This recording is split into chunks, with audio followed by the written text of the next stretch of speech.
Halo Sobat Pustaka, hari ini dalam rangka memperingati Hari Ibu, saya akan membawakan dongeng Rimba Nagara dengan kisah Ganes dan gua yang diperebutkan. Mari kita duduk bersama dan mendengarkan kisah yang penuh makna ini. Di sebuah hutan yang luas dan subur, hiduplah seekor gajah yang bijaksana bernama Ganes. Tubuhnya besar dan kuat, telinganya lebar, serta matanya penuh dengan cahaya kebijaksanaan. Tidak ada satu hewan pun di hutan itu yang meragukan kemampuan berpikir Ganes, dan tak jarang mereka datang kepadanya untuk meminta nasihat.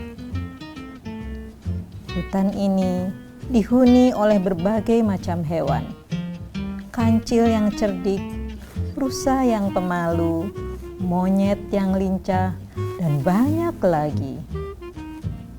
Ganes dikenal tidak hanya karena kekuatannya, tetapi juga karena hati dan pikirannya yang adil. Ia tidak pernah memihak, selalu melihat masalah dengan tenang, mempertimbangkan setiap sudut pandang sebelum mengambil keputusan. Setiap pagi, hewan-hewan berkumpul di dekat sungai tempat Ganes biasa minum dan mendinginkan tubuhnya. Mereka datang bukan hanya untuk bermain air, tetapi juga untuk mendengar cerita dan petuah dari gajah yang bijaksana itu. Suatu hari, permasalahan besar muncul di hutan. Seekor harimau muda bernama Raka dan seekor serigala tua bernama Suri terlibat dalam perselisihan sengit tentang siapa yang berhak menguasai sebuah gua besar yang baru ditemukan. Gua itu memiliki air bersih yang mengalir dan terlindung dari hujan, tempat yang sempurna untuk berlindung. Raka dengan tubuhnya yang gagah dan suaranya yang lantang mengklaim bahwa gua itu adalah miliknya karena ia adalah salah satu pemangsa terkuat di hutan itu. Di sisi lain, Suri yang tinggi dan bersuara besar tetapi sudah mulai menua mengatakan bahwa ia telah lama tinggal di dekat gua itu dan menjaganya dari ancaman luar.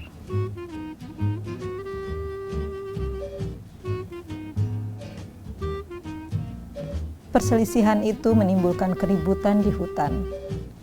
Hewan-hewan yang biasanya hidup rukun mulai terpecah menjadi dua kelompok, yang mendukung Raka dan yang berpihak pada Suri. Suasana hutan yang biasanya penuh canda dan tawa berubah menjadi tegang. Akhirnya, seluruh hewan sepakat untuk meminta bantuan Ganes.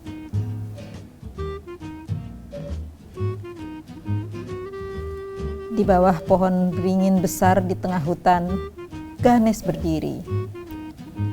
Kepalanya yang tinggi menjulang memberi kesan wibawa yang luar biasa.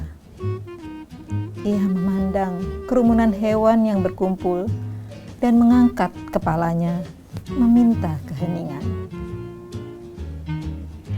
Raka, Suri, datanglah ke hadapanku, kata Ganes dengan suara yang tenang tetapi menggetarkan.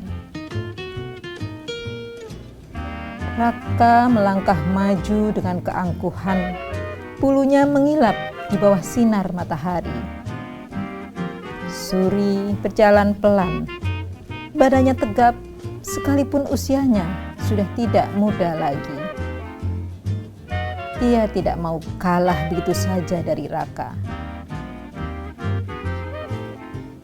Ganes mengamati mereka sejenak, lalu mulai berbicara.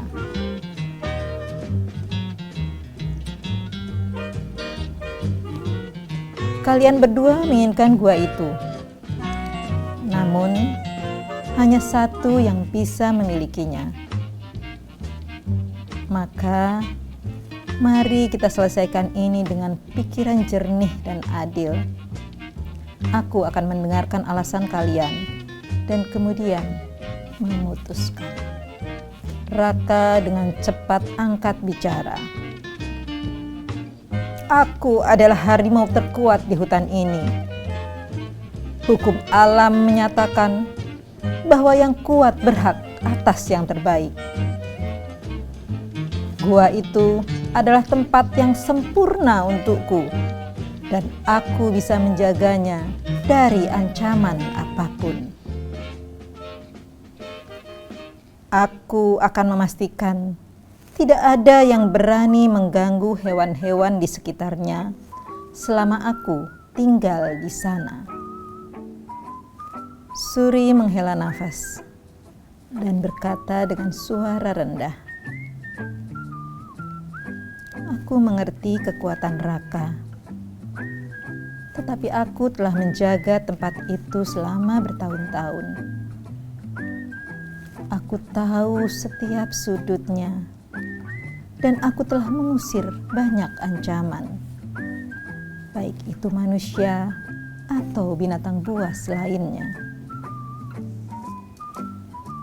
Aku sudah tua, dan gua itu adalah satu-satunya tempat di mana aku merasa aman."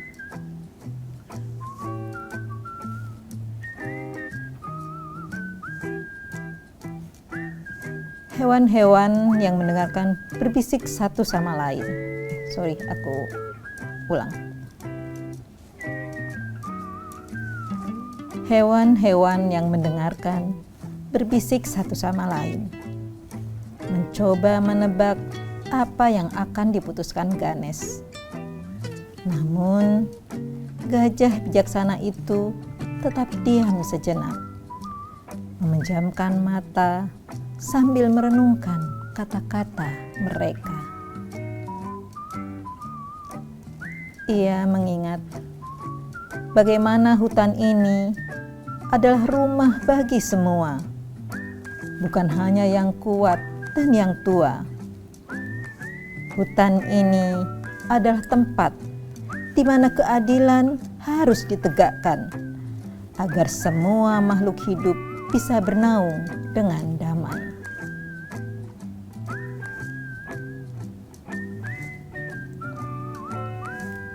Ganesh membuka matanya dan berbicara.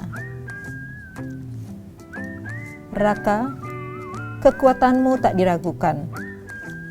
Kau memang dapat menjaga gua itu. Tetapi kekuatan saja tidak cukup.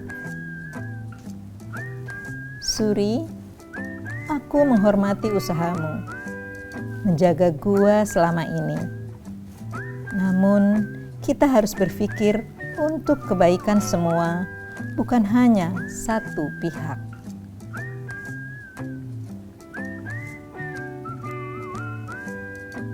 Ia melanjutkan, aku punya solusi. Gua itu akan dijadikan tempat pertemuan dan perlindungan umum bagi hewan-hewan yang membutuhkan. Setiap minggu, hewan-hewan boleh datang untuk minum air bersih dan beristirahat di gua itu. Raka, kau akan menjaga pintu gua dan memastikan keamanan tempat itu. Suri, kau akan menjadi penasehat bagi hewan-hewan yang datang dan memastikan tidak ada pertengkaran yang terjadi. Dengan cara ini, kekuatan dan kebijaksanaan akan bekerja bersama-sama untuk menjaga hutan ini.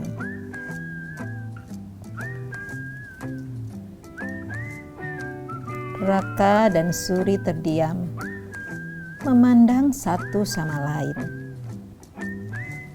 Mereka tahu bahwa keputusan Ganesh adalah yang paling adil. Raka merasa harga dirinya tetap terjaga sementara Suri merasa dihormati atas pengabdiannya. Hewan-hewan lain bersorak riang menyambut keputusan Ganesh dengan sukacita. Hari-hari berlalu dan hutan kembali tenang. Gua besar itu menjadi simbol persatuan dan kerjasama, di mana semua hewan, baik yang kecil maupun besar, bisa berkumpul dan merasa aman. Raka menjaga gua dengan gagah berani, dan Suri dengan senyum lembutnya membantu hewan-hewan yang datang.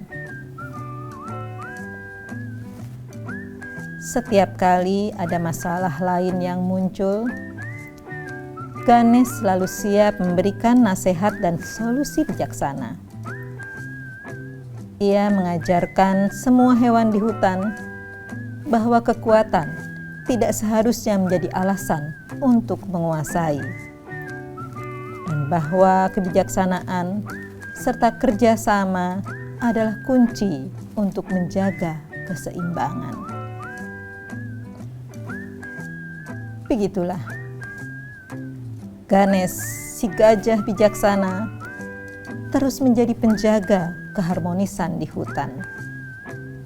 Dengan kemampuan analisis dan hatinya yang adil, ia membuat hutan itu menjadi tempat yang penuh damai dan kebersamaan.